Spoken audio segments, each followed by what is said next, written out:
You walk into your friend's kitchen. Yellow toaster, crooked plant, afternoon light slicing through the blinds, a dog staring at you like it has personally reviewed your tax returns.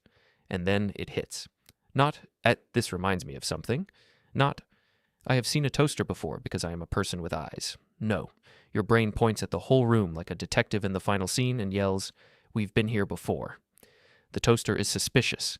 The wallpaper is a witness. The dog knows too much. And now you are investigating a tiny mental crime scene. The first suspect is psychic ability. Maybe this is a flash from the future. Maybe in 3 seconds someone will drop a spoon and you will whisper, "I knew it," which is a very normal thing to say at brunch. But experiments suggest déjà vu can make people feel like they know what comes next without actually making them better at predicting it. The confidence is real. The prophecy badge is less convincing. Next suspect, past lives.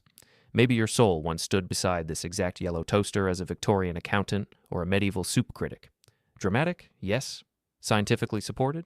Not really. Then there is the dream theory. This one feels sneakier because a new place might resemble something you dreamed, saw in a movie, or half forgot years ago. But that still does not mean déjà vu is prophecy. It might just mean your memory filing cabinet is run by raccoons with clipboards. And finally, the simulation.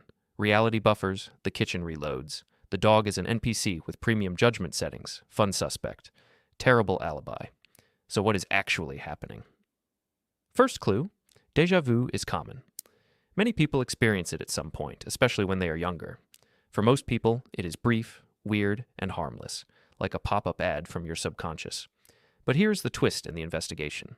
At first, this looks like a missing memory case. Somewhere, surely, there must be a file labeled "Friend's Kitchen, Yellow Toaster, Dog Tax Lawyer." But what if there was never a clear memory to find? Because memory is not one single file cabinet. It is more like a whole office building, and several departments have to cooperate. One department handles familiarity. This feels known. Another handles recollection. Here is the specific memory. Usually they work together. You see your friend's face, familiarity says known human, and recollection says, yes, that is Maya, she owns the judgment dog.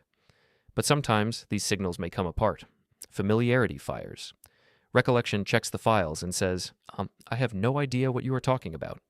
That mismatch may be one core ingredient of déjà vu.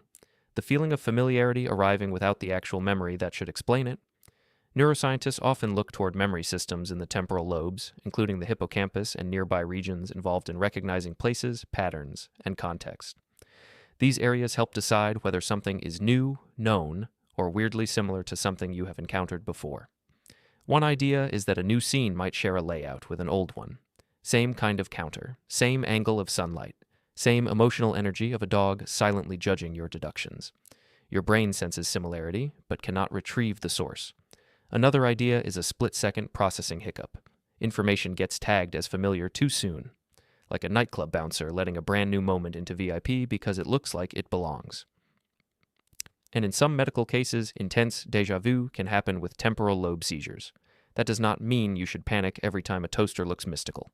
Occasional déjà vu is usually normal. But if it is frequent, intense, distressing, or comes with confusion, lost awareness, strange smells or tastes, or seizure-like symptoms, that is something to discuss with a clinician. Now the real culprit steps into the interrogation room. Déjà vu may not be your memory recognizing the past. It may be your brain accidentally labeling the present as familiar. That is the rabbit hole. Your brain can create the sensation of remembering without giving you anything real to remember. Déjà vu feels like evidence from another time, but it may be a present tense signal wearing the wrong name tag. So next time you walk into a room and your brain insists, "This exact spoon has appeared before," take a breath. Do not interrogate the toaster. The toaster is probably innocent.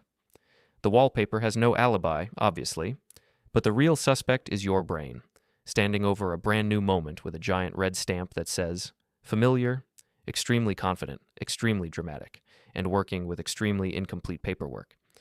If your brain has ever falsely accused furniture of time travel, congratulations, you are not alone. Like, subscribe, and keep an eye on that toaster.